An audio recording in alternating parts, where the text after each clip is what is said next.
তারা এই ধরনের আন্দোলন, শুধু আন্দোলন না, তখন যে সমস্ত ঘটনা তারা ঘটাচ্ছিল, মানে আমেরিকা আক্রমণ, সেখানে মানুষের উপর আঘাত করা, একজন পুলিশ সিপাহী যাচ্ছে বিশ্ববিদ্যালয়ের একজন ছাত্রকে, ফাইনাল ইয়ার স্টুডেন্টকে সে পিটিয়েছে। কত লজ্জার! রাষ্ট্র কি চাচ্ছে সেটা আমরা বুঝতে পারছি না।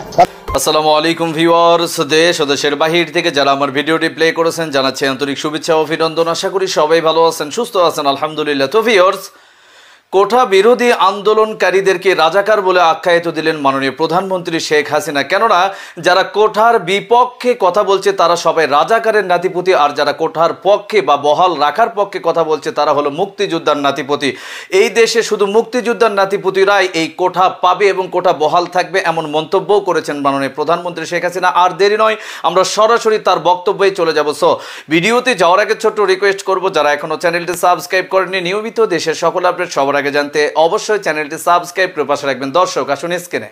তো আমাদের কিছু করার নেই, কারণ কোর্টেই সমাধান করতে হবে।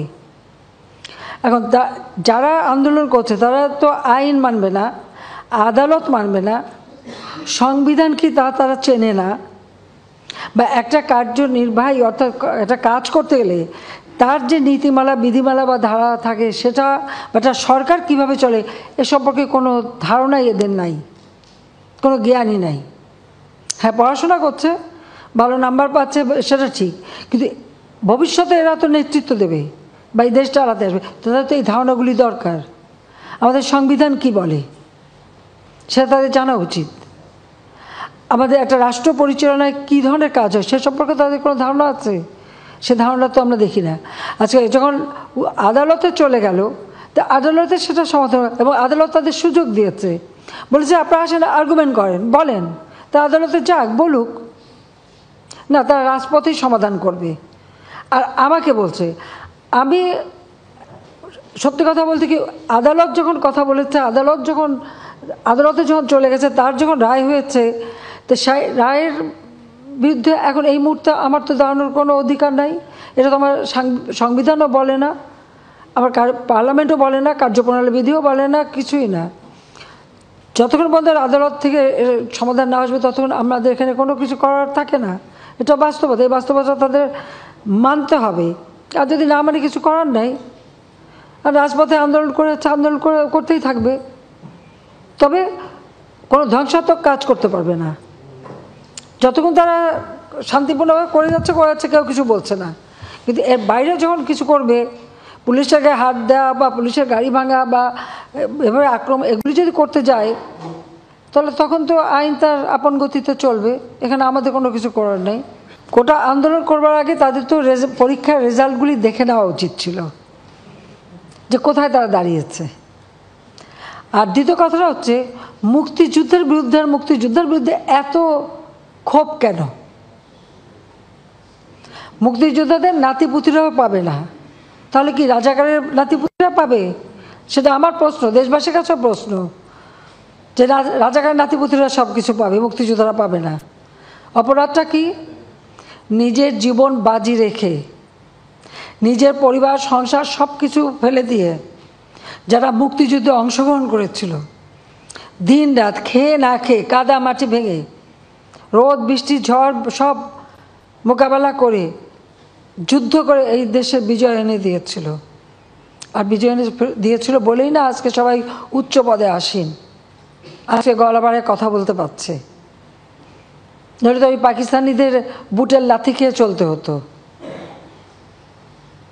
আজকে আমি কথা বলছিলাম যে কোনোদিন বিদেশে যেতে গেলে আগে একটা ভিসা নিতে যেতে হতো করাচিতে, কারণ যখন করাচি রাজধানী, এরপর রাজধানী হলো ইসলামাবাদ, তারপর হলো পিন্ডি।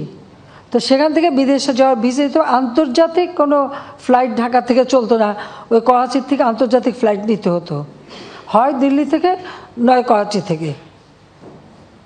এই জায়গা থেকে কোনো আন্তর্জাতিক ফ্লাইট যেত না, এটা আমার নিজের অভিজ্ঞতা।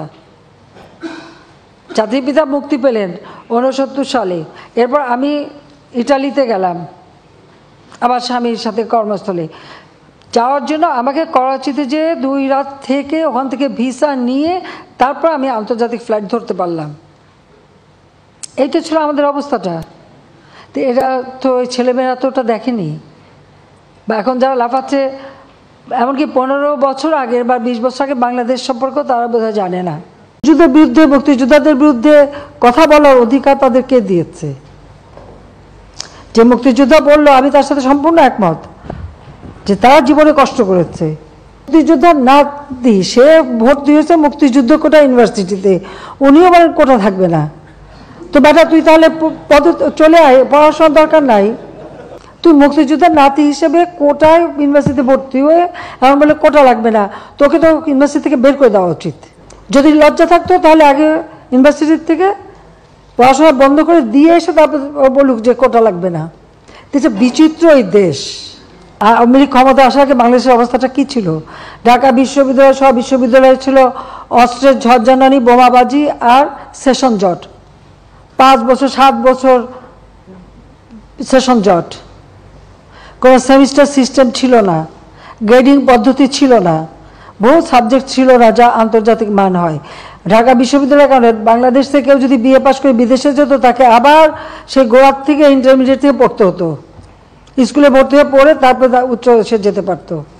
কারিকুলাম চেঞ্জ করা, গ্রেডিং সিস্টেম আনা, সেমিস্টার সিস্টেম আনা, সব কিছু কিন্তু আওয়ামী লীগ করে দিয়েছে। আজকে সকলের হাতে মোবাইল ফোন, ফটাফট যোগাযোগ করে ফেলে, সোশ্যাল মিডিয়াতে করে আন্দোলন করে। এই মোবাইল ফোন কোথায় ছিল, কার হাতে ছিল আওয়ামী লীগ ক্ষমতা আসার আগে? 96 সালের সরকার আসার পর সমস্ত ফোন, অ্যানালগ ফোনকে ডিজিটাল করা, মোবাইল ফোন সবার হাতে হাতে তুলে দেওয়া, ওয়াইফাই কানেকশন দেওয়া, কে করেছে? আওয়ামী লীগ সরকার করেছে। আর করেছে বলে আজকে সেটা ব্যবহার করে এখন নানা রকম রাষ্ট্র কিভাবে চলবে সেই নীতিমালা, সেটা তো আমাদের সংবিধানে দেওয়া আছে। যেখানে সংবিধানে আছে অনগ্রসর যারা, তাদেরকে রাজ্যের কর্মের সাথে সম্পৃক্ত থাকতে দেয়া হবে। দর্শক, স্ক্রিনে আমরা কোটা সম্পর্কে মাননীয় প্রধানমন্ত্রী শেখ হাসিনার বক্তব্যগুলো শুনলাম। এই বিষয়ে আপনাদের মতামত অবশ্যই দায়িত্ব নিয়ে কমেন্টে জানান, কেউ ভিডিওটি স্কিপ করবে না। এখন আমরা এই কোটা হাইকোর্টের রায় এবং বর্তমান প্রধানমন্ত্রীর কথা এবং আওয়ামী লীগদের যে ব্যাখ্যা বিশ্লেষণ, তাতে করে দেখা যায় যে রাজপথে যারা এখন আন্দোলন করছে, যে কোনো সময় কিন্তু তাদেরকে দমিয়ে যেতে হবে এবং সরকার যে কোনোভাবেই দমিয়ে দেবে, তার বক্তব্য দ্বারা আজকে এটাই প্রমাণিত হয়। আসুন এ সম্পর্কে বিস্তারিত জানবো এই রিপোর্টে।